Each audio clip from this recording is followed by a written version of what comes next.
सहना भवतु सहनौ भुनक्तु सह वीर्यं करवावहै तेजस्विनावधीतमस्तु मा विद्विषावहै।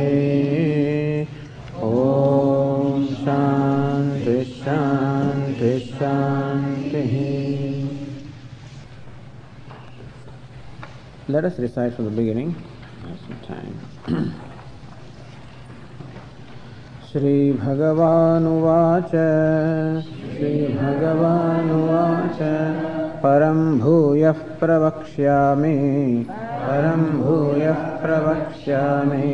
Jnananam Jnanamuttamam Yajñātvā Munayas Sarve Param Siddhimito Gataha Idam Jnanamupāśritya Mama Sadharmyamāgataha Sarge Pinopajayante Pralayena Vyathanti cha Mama yo nirmahad brahma Tasmin garbham dadhamyaham Sambhavas sarva bhutanam Tato bhavati bharata Sarvayonishu kaunteya Murtayas sambhavantiyah Tāsām brahma mahadyonihi Aham bija pradah pita Sattvam rajastama iti Gunah prakriti sambhavaha Nibadhnanti mahabaho Dehe dehinam avyayam.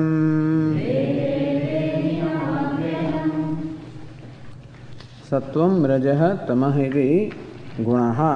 Hey Arjuna, Mahabaho, O mighty one, gunaha, these are the gunas, call them constituents. Sattvam rajaha tamaha. Sattva, rajas and tamas are the three constituents. Prakriti sambhavaha, born of Prakriti, or rather making up the Prakriti, making up the nature. Sattva, Rajas and Tamas are those which make up the nature, not born of nature, make up the nature. So nature means Sattva, Rajas, Tamas. It is called Prakriti. We also call it Maya, the primordial cause. That's called Prakriti. Prakriti means the primordial cause, the material cause. So the primordial cause or material cause is this. They call it Prakriti or Maya, which consists of Sattvam, Rajas and Tamas. Nibadhanti Mahabaho. We said yesterday, Prakriti means nature. Our own nature also is constituted of these three, Sattva, Rajas and Tamas. We said yesterday how our own Prakriti or personality consists of a gross body as well as a subtle body. Of this subtle body, those elements or those instruments which are the means of knowledge, like the organs of perception as well as mind, these are constituted of Sattva. Those other faculties which are responsible for action, namely organs of action as well as those pranas, the vital forces, they are made of Rajas. And the gross body is made up of Tamas. Thus our own personality, which we call Prakriti, also is constituted of Sattva, Rajas and Tamas. And similarly also, the whole universe is constituted of Sattva, Rajas and Tamas. So these three make up the whole creation. That is fine. Nibadhanti Mahabaho Dehe Dehinam Avyayam. Unfortunately what happens is, this Dehi, Lord Krishna uses the word Dehi. Dehi means embodied one. So Dehi is a word derived from the word Deha means body. And Dehi means one who possesses the body. Deha asya astiti Dehi. So one who possesses the body is called Dehi. So by that very word Dehi is implied that he is different from Deha. Like Gruhi. Gruhi means what? One who possesses the Gruha or house is called Gruhi. So one who possesses a house is different from the house. Similarly also, by the very use of the word Dehi, Lord Krishna means to say that the Atma or the Self is Dehi, the one that is embodied, who is different from the body, independent of the body and free of the limitations of the body. However, Dehe Nibadhanti, this Prakriti, this personality consisting, made up of these three gunas, Nibadhanti, they bind this Dehi, the self, with the body, with the personality. So, that also we discussed yesterday, and we've been saying how there are two elements within our own self, the person and the personality, the spirit and the matter, the self and the non-self. And in fact, they are independent entities. The self or the consciousness is independent of the personality, like the electricity that is independent of the filament in the bulb. How filament in a bulb is a medium of manifestation, a vehicle of manifestation of electricity. And so also this personality made up of sattva, rajas and tamas is comparable to a vehicle for the manifestation of consciousness or of the self or the person, Purusha. And if this is how it is known, that is fine. In Swamiji's language you can say this personality is a value addition to the person. The person is consciousness, and now he has a value addition that he has this personality to manifest himself and to perform this vyavahara. Consciousness by itself could not walk and talk and do all these transactions, but on account of manifesting through this personality, now is able to walk and talk. You can call it value addition. That means it is not a problem. It is something that is an embellishment. It is like an actor wearing a certain costume and playing certain roles. As long as the actor knows his identity, so long the role is a fun, is something that he can enjoy. But if for some reason the actor forgets the identity and he identifies himself with the costume and takes himself to the role, and suppose he is playing the role of a beggar and he takes himself to a beggar, that's all. He need not really be a beggar. All that is necessary is for some idea to get into the head that I am a beggar. He looks at himself in the mirror and finds a beggar in the mirror and he says, hey, I am a beggar. However that happens, maybe before going to the stage, he had a little too much, because many actors also, in order to, get inspiration and whatever, that they take something. Suppose he took a bit too much of it. And he forgets himself and he looks at the mirror now and he finds a beggar. I am a beggar. Suppose this happens. Not that he is a beggar. He just has this notion that I am a beggar. But the effect is the same. As far as he is concerned, he is as good as a beggar. We know that he is not a beggar. That's all right. But as far as he is concerned, he is as good as a beggar. So important thing is, he need not be a beggar to suffer the limitations or the pains of a beggar. All that is necessary is for him to have the notion that I am a beggar. There need not be a real snake for me to have the fear. All that is necessary is the notion that there is snake. That's all. That is very important. So that we have this sadness or pain, etc. in our life. And of course we have various reasons why we have this pain, why I am sad. Everybody has lots of reasons. As Swamiji was saying, everybody has reasons as to why he is sad. So Swamiji, I asked this person, hey, why are you sad? Oh Swamiji, I am away from India for so long, and since last 3 months I have not received a letter from my parents, I am sad. Asked the other fellow, hey, why do you look sad? Oh Swamiji, I received a letter today. Why are you sad? Swamiji, I can't get married. Why are you sad? Because I am married. Why are you sad? Because I don't have a child. Why are you sad? Because I have a child. The idea is that sadness, we always attribute the reason to something or someone. Because we have taken for granted that that is the real cause for sadness. And therefore the whole effort in our life is just to become free from this sadness. Sadness which arises from a sense of smallness, sense of limitation, sense of helplessness, whatever be the cause, but then all my efforts all the time are to become free from sadness, because I have taken for granted that sadness, there is a real cause for sadness, that I am really a sad person. Vedanta says that just because you feel sad does not mean that there has to be a reason for sadness. It could just be a notion in your mind which causes sadness. Just because I have fear, there is no reason that there should be a real snake. All that is necessary is a notion. And similarly, I am sad because I feel limited. I feel helpless. So either the limitation that I feel about myself is real, or it can be notional. The whole world takes that sense of limitation as real, including rest of the theologies also, and then they want to do something to make him free from the sense of smallness. Whereas Vedanta says, the sense of smallness that I feel about myself is not real, it is a notion. And therefore the bondage is not a real bondage, bondage also is a notion. But as long as I do not know the notion as notion, it is real for me. Everybody knows the story of the cow, how the cow is tied. You know, this guru has a disciple serving him, and apparently there are 4 cows, and one of the duties of the disciple was to take the cows in the morning for grazing and then bring them back in the afternoon. He would bring them back and then tie them with the rope. This was a daily routine. In the morning he would untie the cows, take them for grazing, bring them back, tie them back again. One afternoon when he returned from after this grazing, and cows, took the cows for grazing, and when he returned with the cows, he found that one of the ropes was missing. There were only 3 ropes, the 4th rope was not there. So he tied the 3 cows, he did not know what to do with the 4th cow, how to tie this cow.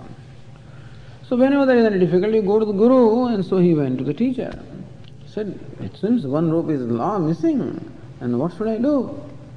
So the teacher says, just tie the cow. So, but how can I tie the cow? I said, there is no rope. Don't worry. Take the cow to its usual place and tie the cow as you do every day. Do all the motions of tying the cow. This disciple did not understand. He said, all right. Anyway, since the guru says I should do that, and the way he took the cow, brought the cow to the usual place and made the motions as though he was tying the cow. And to his utter surprise, the cow remained there. He could not believe that. So every half an hour he would go and check where the cow is. He thought the cow would walk away. He could not sleep for the whole night. He would just wake up and to his utter surprise, the cow remained there calmly as it used to do every day. Came next morning. Now he untied the other 3 cows to take them out for grazing. This cow was not tied. So took the tail and twisted, so the cow would start moving. The cow would not move. Again he went to the teacher. Sir, what have you done? Some kind of mantra you have chanted, the cow does not move. He thought the teacher has some kind of a power, that's why the cow is not able to move. The teacher asked him, but did you untie the cow? But sir, I have not tied the cow in the first place. But did you untie the cow? Untie the cow as you tied it yesterday. So goes there and does the motions of untying the cow. And again, to his utter surprise, the cow starts moving. So this is the bondage of the cow. Cow is tied with imaginary ropes, but all that is necessary is for the cow to think that it is tied. That's all. It need not really be tied. Similarly also for the Atma or the self or myself, I need not really be bound, need not really be tied, need not really be limited, need not really be confined to these notions of man, woman, happy, unhappy, etc. All that is necessary is for me to have that notion that I am limited.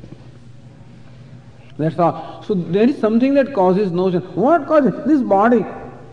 Because the body is there, I just take the body to be myself. Had it not been there, that would not have happened. So this presence of the body causes the occasion for having this kind of an error, where I take the body to be myself. See, it is the nature of the intellect. Our buddhi is called adhyavasayatmika buddhi. It is the nature of the intellect always to make decisions, to make judgments. And if it does not know what is truth, it will take something false and think it is truth. And similarly also, that I do not know what the true nature of myself is, and therefore this upadhi, this personality, this prakriti consisting of the body, sense organs, mind is taken to be myself. This is what is happening. That is the nature of bondage. Nibadhanti mahabaho dehe dehinam avyayam. Although Lord Krishna says these three gunas bind the self, they cannot bind the self. They as though bind the self. They somehow manage to create the notion of bondage. That's all. So understand, the bondage is a notion, as though bondage. But as long as I do not know the notion as notion, it is reality for me, and therefore, on account of ignorance, this bondage meaning equating myself to three gunas, equating myself to the personality, that's called identification. See, this phenomenon of identification we all know. In identification, I lose myself and I become something else. This happens to us very often, very commonly. While watching a movie, for example, I get so engrossed in watching the movie that I forget that I am a spectator. I become one of the players in the movie, one of the characters in the movie. And if that fellow is my favorite actor, then then I become so one with that person. I remember as children, when they were fighting, this hero fights with the villain, then you fight here. This is what, this is you do here. I remember after all those kind of, matinee shows, which are, what kind of movies are called, but all kind of fighting, that's all they had, the stunt movies or whatever it is. After coming out, the youngsters used to fight with each other, because they were so much, they become so identified with it. And therefore, if my favorite hero there is suffering, is weeping, then here I am also weeping.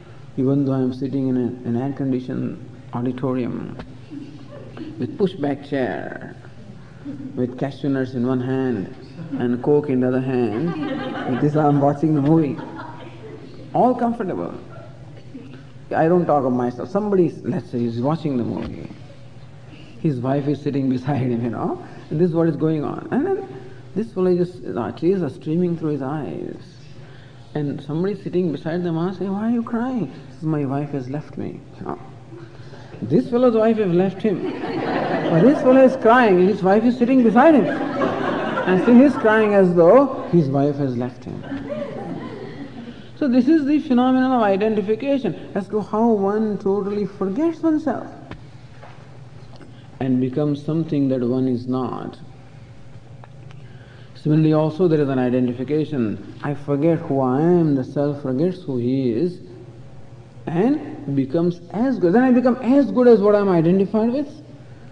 When there is an identification, I become as good as what I am identified with. So when there is a cricket match between India and Pakistan, the World Cup, everybody is watching in India. In Bangalore, this team match is going on. And everybody is excited. And when an Indian player hits one, boundary, this fellows here get excited. And when he's bowled out, they get depressed. There's nothing, he's just sitting here, he has nothing to do with that, and still, identification. So this identification is something, a very common phenomenon. Here also, there is something like an identification. What happens in identification is, there is forgetting of oneself. It presupposes an ignorance of myself and taking myself to what I am not. Here also, there is an ignorance of what I really am, and I take myself to the three gunas, I equate myself to three gunas. And thus, and gunas are limited, everything is limited. And thus a sense of limitation is created as though, there is an as though bondage. So this is how Vedanta explains the mechanism of bondage. Mechanism of the feeling of smallness, feeling of limitation. And understand that every kind of sadness or sorrow or pain arises only from a sense of smallness or limitation, from nothing else. No, Swamiji, he sad because his wife died. That's all right. But that makes him somehow, creates in him a sense of helplessness. I can feel sad or unhappy only when I am helpless, only when I am small, when I am limited. And that is the cause of all the sadness. Thus Vedanta tells us that the only way to become free from sadness is to remove the fundamental cause. I am sad not because I do not have something. I am sad not because I have something. Usually I feel that I am sad because I don't have something, and therefore I proceed to procure that. Or I may feel that I am sad because I have something, and therefore I want to get rid of it. So this is the activities I do of procuring something that I do not have, or getting rid of something I have, in the hope that my sadness will be removed. And this activity goes on from the time beginningless, from one embodiment to the other. This is where Vedanta explains that no, sadness has no real cause. It is nothing more than a notion. Its cause is ignorance, and therefore what should be removed is ignorance and nothing else. So for that, Lord Krishna, Nibadhanti Mahabaho, Dehe, Dehinam Avyam, the self somehow gets identified with the body. When we use the word body, we mean the gross as well as subtle bodies, and the self somehow gets identified with the gross and the subtle bodies because of ignorance of its true nature, and that equates himself to the body. And there arises the notion, I am the body, I am a man, I am a woman, I am tall, I am short, all kinds of complexes. As Swamiji says, my nose is turned up or turned down or turned sideways, whatever, all the complexes are there on account of equating myself to the body. Equating myself to the mind, and mind is always limited, and I feel a sense of limitation. Ignorance, there is an intellect, a lot of ignorance is there. Therefore I look upon myself as ignorant, I look upon myself as small, I look upon myself as mortal, because body is subject to death, and therefore I take myself to be mortal, and suffer all the time from the fear of death. And then struggle to become free from that mortality, struggle to become free from ignorance, struggle to become free from a sense of smallness, which I take to be real. And so this is the bondage. As though, understand that, thank God that even when the cow thought that it was tied, it was not tied. Even when the 10th man thinks that the 10th man is lost, he is not lost. And similarly, even when I think that I am bound or I am limited, I am not bound. This is one saving grace. That even though I think that I am unhappy, I am not unhappy. That unhappiness is merely something that is born out of a notion. But anyway, this is how the bondage. Now, Lord Krishna proceeds to explain. So first we are told there are these three gunas, sattva, rajas and tamas. And these three gunas bind the self. Gunas cannot bind the self. Self gets bound because of ignorance. The world doesn't bind me. You know, like these two persons were standing on the bank of the Ganges once upon a time. They're shivering in cold because it's pretty cold there. And they saw one blanket. See, when you're standing at the bank of the Ganges, you see all kinds of things just being swept in the current, you know. So this fellow saw, both of them saw, a blanket floating in the water. And he was feeling, cold, and therefore this fellow jumped in water. Even the water also was cold, but anyway, he jumped in water. He swam quickly and caught hold of that blanket. The other fellow is on the bank, is watching. So, after having caught hold of the blanket, this fellow was going along with the blanket. So this chap calls him, he said, wait a minute, come back. He said, don't, you will be swept away in the current, so come back with the blanket. Still the fellow did not come. He says, leave the blanket and come away. He says, but blanket does not leave me. It was not a blanket, but it was a Himalayan bear that was going around. And this fellow thought it was a blanket. And he is caught. So it is not that therefore I think that I get caught with these three gunas, they don't leave me. Only because of ignorance. And therefore the only way to become free is to become free from ignorance. We think that samsara, we are catching samsara, but samsara catches us soon before we realize. As he says, it's not that this person is, in Ahmedabad there is on this university, there are big hoardings. One of the hoardings says, this alcoholic doesn't drink the alcohol, this person does not drink alcohol, alcohol drinks him. In the beginning he drinks alcohol. soon enough the alcohol starts drinking him because he totally becomes addicted to that, becomes totally dependent on that. Similarly also, this Atma, the self, is also caught by the samsara, by the three gunas. But really it's not the three gunas, it is just the ignorance because of which these notions are created. So now Lord Krishna gives us a very beautiful analysis of our personality, which is made up of the sattva, rajas and tamas. And primarily our mind. Our mind enjoys these three dispositions, as we said yesterday, sattva, rajas and tamas. So what are the characteristics of the three gunas that Lord Krishna says, and how they bind us? So bondage also can be described as made in three ways: sattvic bondage, rajas bondage, tamas bondage. The three gunas are there: sattva, rajas and tamas. If I am bound with the three gunas, as you said, the word guna also means a rope, and that is how I am as though tied through a rope. How does sattva, what kind of a sense of bondage or what kind of a notion or complex does sattva create in me? What kind of a notion or bondage the rajas creates in me? And what kind of notion or bondage the tamas creates in me? This is what Lord Krishna describes next. In the 6th verse we are told, Tatra sattvam nirmalatvat, Tatra sattvam nirmalatvat, Prakashakamanāmayam, Prakashakamanāmayam, Sukhasangena badhnāti, Sukhasangena badhnāti, Jnānasangena chānagha, Jnānasangena chānagha. Sattvam tatra. Among the three gunas now, talking about sattva. Sattvam nirmalatvat. Sattva is pure. Prakashakam is an illuminator. Anamayam is free from evil or pain or unhappiness. So these are the qualities of sattva. Sattva is pure like a crystal, pure. So that means when my mind is sattvic, then the mind is pure, transparent. We are often given this analogy of comparing our mind with a pool of water. Imagine there is a pond filled with water. Now, in this water, if there is no impurity at all, and the surface of water also is calm, imagine, then that water becomes a transparent body. And we can very clearly see the bottom because the water is transparent. There is no impurity there, there is no disturbance at all. Similarly also, if our mind is free from impurities, what are the impurities? The rajas and tamas are the impurities. If the mind is free from rajas and tamas, then the mind is pure.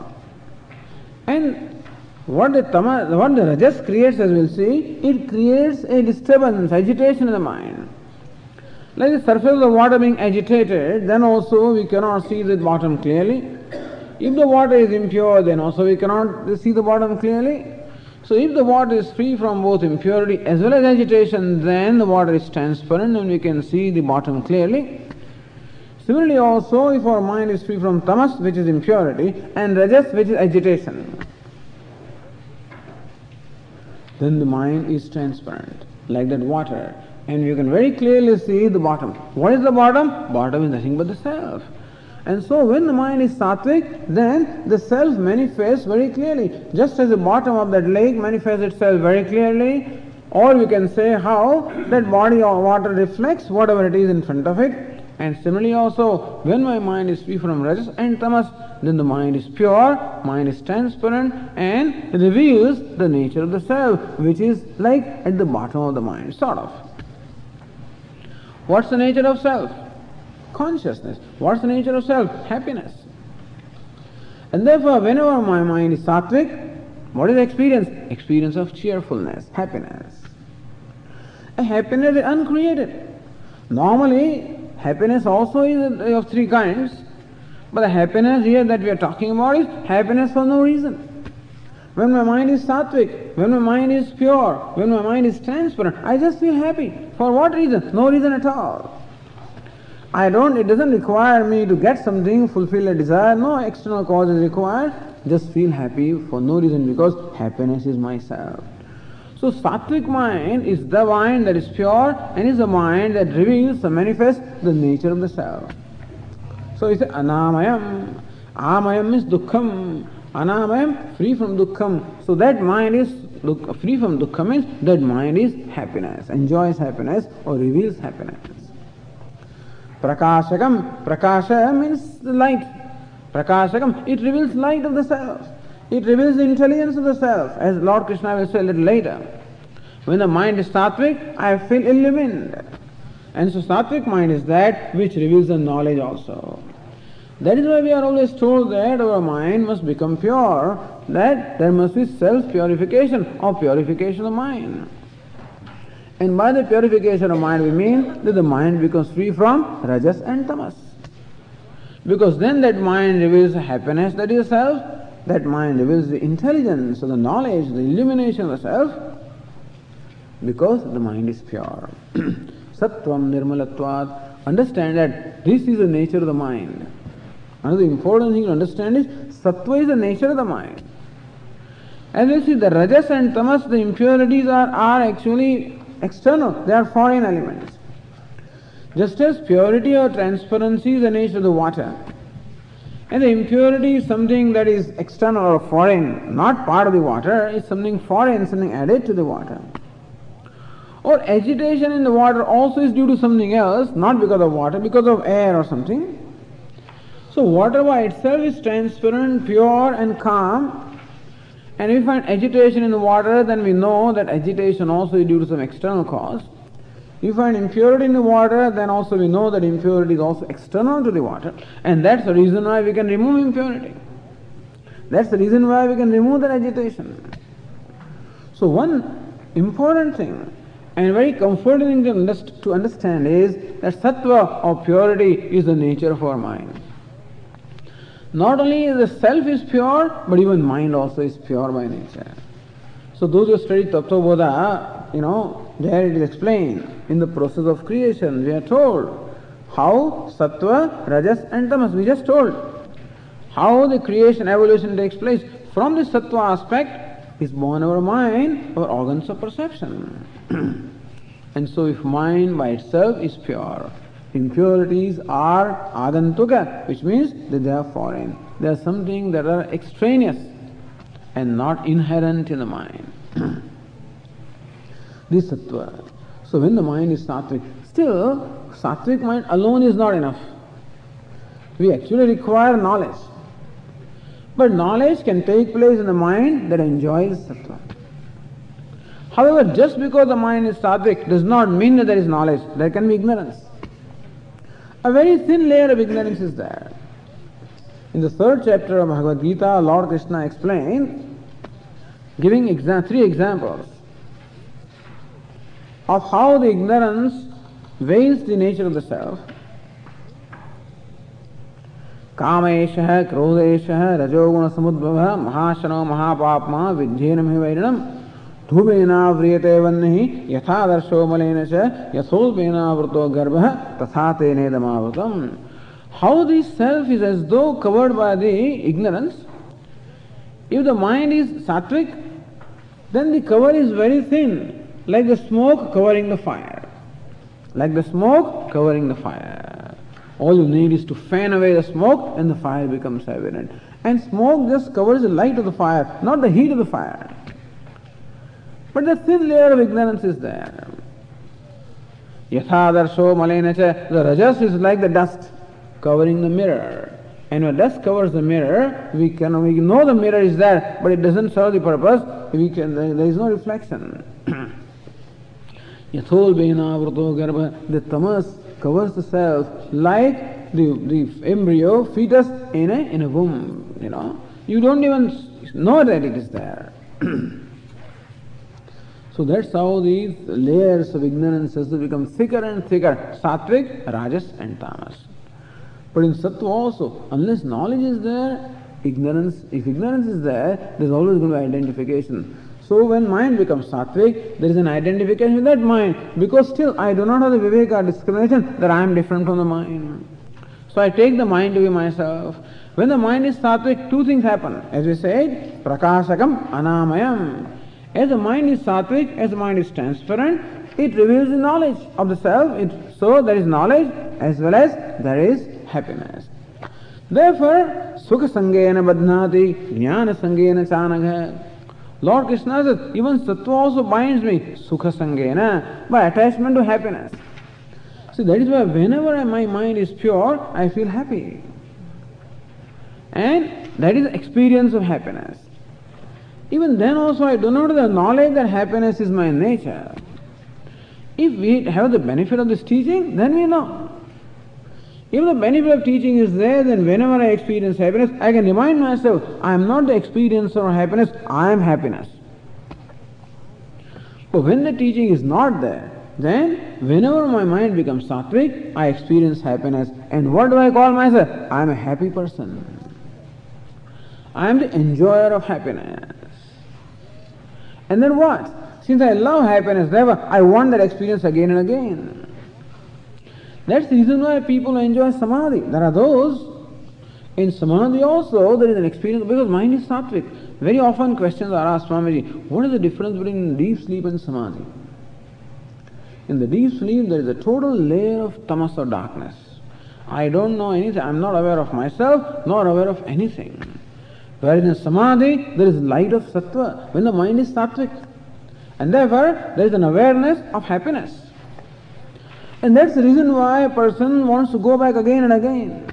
Or anything that gives me happiness, I want to go back again and again. If drugs give me happiness, somehow they can make my mind sattvic for whatever reason, I want it again. If some object makes me happy, I want it again. In short, happiness also is addictive.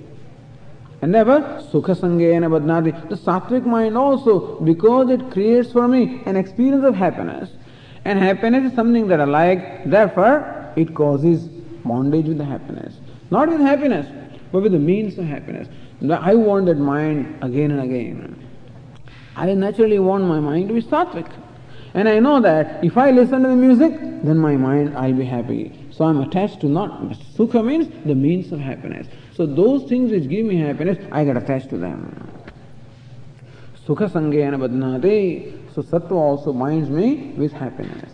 Creates in me the notion that I am happy. The self is not happy. Self is happiness. Understand? There's a big difference between happiness and happy. Happy, as we said yesterday, has two elements in them. We wrote on the board yesterday, I am a man. When I say there are two, I am and man. Man belongs to body and I am is a self. Similarly also when I say I am happy, that I am is a self, happy is a state of mind. So when I declare myself as I say I am happy, that means there is a lumping together of what? The Purusha and Prakriti, the self and non-self. So thus this notion that I am happy is also a notion. The truth is I am happiness.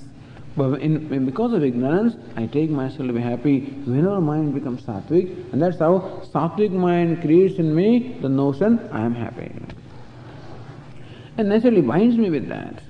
And therefore I become dependent upon anything that creates that sattvic mind, not knowing that I am the source of happiness. Jnana sangena chanagha. As we said, another thing that the sattvic mind being sattvic or pure or transparent, therefore it also illumines the knowledge. So, there is the happiness of knowledge. That's another thing. See, many people also, sattvic people, we find many people wedded to knowledge. There are many scientists who are totally devoted to pursuit of knowledge. Not only scientists, many people, including, many people here, devoted to pursuit of knowledge. Swamiji, we enjoy. We listen to the Bhagavad Gītā, listen to Vedanta, I enjoy. Or when we are told certain stories and things like that, we enjoy. Or when we get a new insight, then there is an enjoyment. Let alone, even when it comes to the worldly objects, when I come to know of some new planet, there is a lot of excitement. When I come to know of the black hole, when I come to know of anything in the world, that joy of the knowledge creates in me a joy. So you will find that all those people who are pursuing knowledge in their life, not this knowledge, but other knowledge, aparavidya, knowledge of the world, but there also there is a tremendous joy. The scientists perhaps would trade for nothing else. They say, Swamiji, you do not know what drama goes on at night in the sky. This fellow keeps awake for the whole night at sky with his huge powerful telescope, and he's watching all kinds of dramas, the stars being made and the stars being unmade, and all kinds of things are happening. A lot of excitement. There are other people who keep on watching the subatomic particles and watch that drama. There are others who watch, the people may be watching the cells, people may watch all kinds of things and enjoy the great pleasure in learning. When can learning take place? When the mind is sattvic. So thus we find addiction to knowledge. Even after coming to study Vedanta, on the side we also study other things like Sanskrit. Like Sanskrit grammar is one of the requirements. Many people of course don't care for it. It's called Vyakaranam. Vyakaranam, Kyakaranam, that's normally they say now. So, because the Sanskrit grammar is always, you have to keep on memorizing. Kyakaranam, what to do with this Vyakaranam? What to do with this grammar? Because Sanskrit grammar requires a lot of memorizing. And after a certain age, you are then not disposed to memorize. And memorizing is not something that is exciting, it's boring. And people always want excitement. But anyway, there are some who find a great interest in that Vyakaranam also. But you just go a little into the depth of that grammar also. And Sanskrit grammar can be very thrilling as you come to know the mechanism of how the words are made, how the forms are made, and you can make them and you can recognize them and so forth. It's very thrilling. And then you dive deep into that, and that's a whole ocean. People forget Vedanta and they start into, they get submerged into Vyakaran. That happens. Grammar. Sometimes we also study what we call Tarka. Tarka means logic. That also is what you require. So for studying Vedanta, we require all this. If you go to Rishikesh, as I said, they won't teach you Vedanta right away. 1 year, go and study grammar, Sanskrit grammar. Another year, study Nyaya. 3rd year, study Mimamsa. Here we are lucky that without studying anything, that we can study Vedanta. That's okay. But there, because all that base is required. You require the base of Nyaya or reasoning. One requires the base of Vyakaram or the grammar, the language, and also Mimamsa, meaning the rules of analysis of the statements of the Vedas.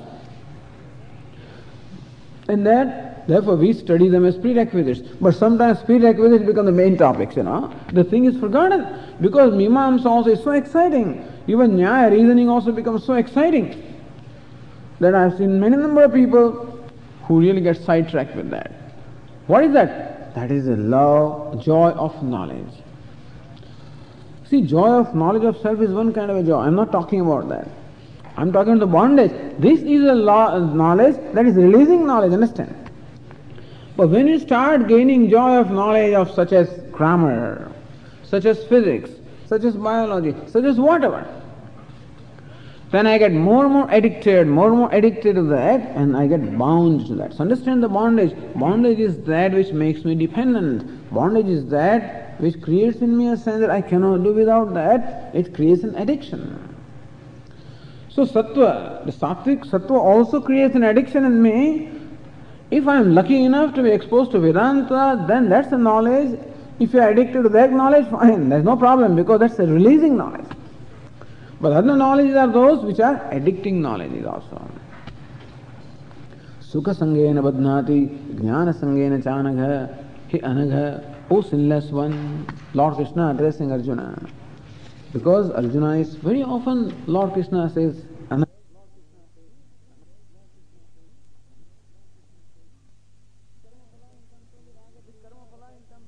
the karma phala in terms of the raga, dvesha, attachments, aversions.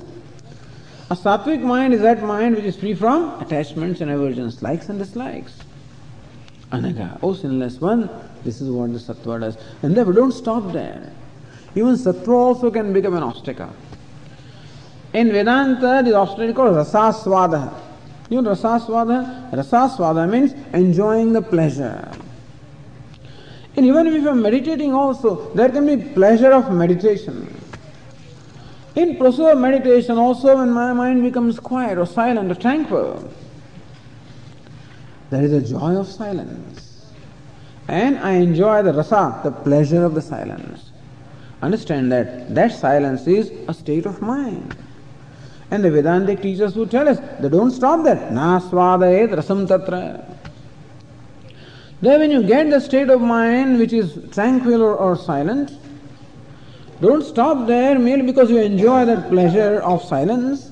Don't stop there because that will deprive you of the pleasure of the self. In that sense, even sattva also binds me. Because it creates what we call rasasvada, the enjoyment of pleasure.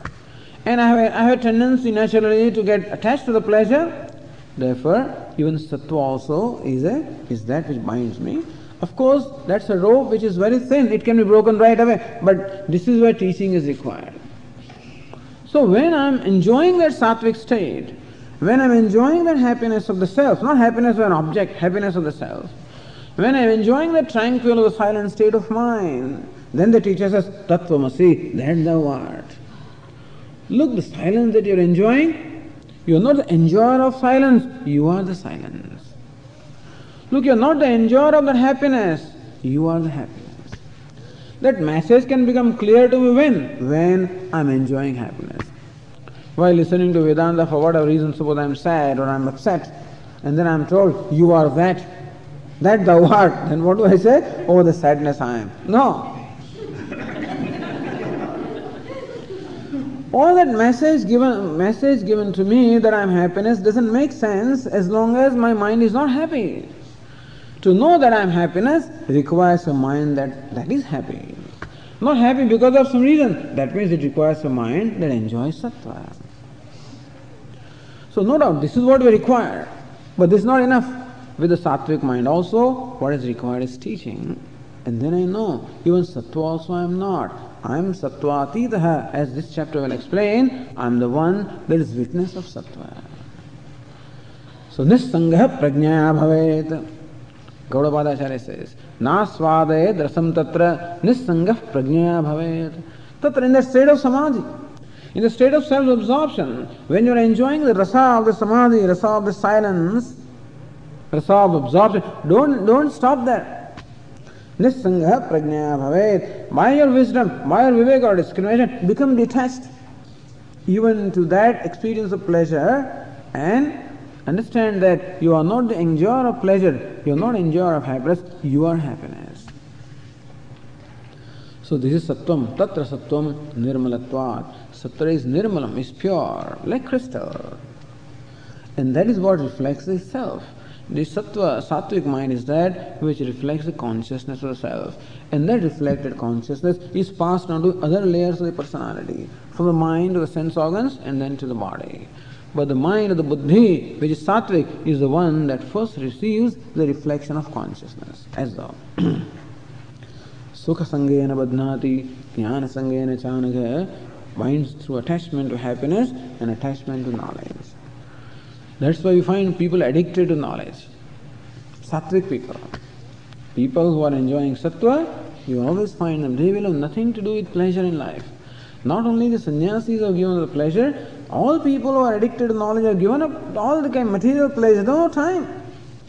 If a scientist, these fellows are busy within the laboratory, I don't know, for 15 hours a day. He doesn't go to any function, doesn't go to any parties, he lives the life as a renunciate, does he not? What kind of clothes? His wife has to buy some clothes for him. And he doesn't even know what food he is eating, really. When he eats the food, then his wife says, oh, how did you like it? Oh, wonderful, wonderful. Only when she eats, then she finds there was no salt, Because this fellow's mind is not there in pleasure. Sattva. So like the absent-minded professor. Anyway, sattva means an addiction to the knowledge.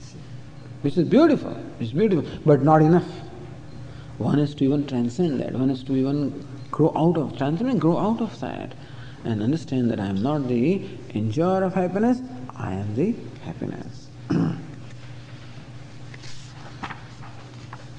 Okay, I think we will have to stop here and we'll continue our discussion tomorrow, I think. Om Purnamadah Purnamidam Purnat Purnamudachyate Purnasya Purnamadaya Purnameva Vasishyate Om Shanti Shanti Shanti. Shankaram Shankaracharyam Keshavam Badarayanam Sutra Bhashya Krutau Vande Bhagavantau Punah Punah.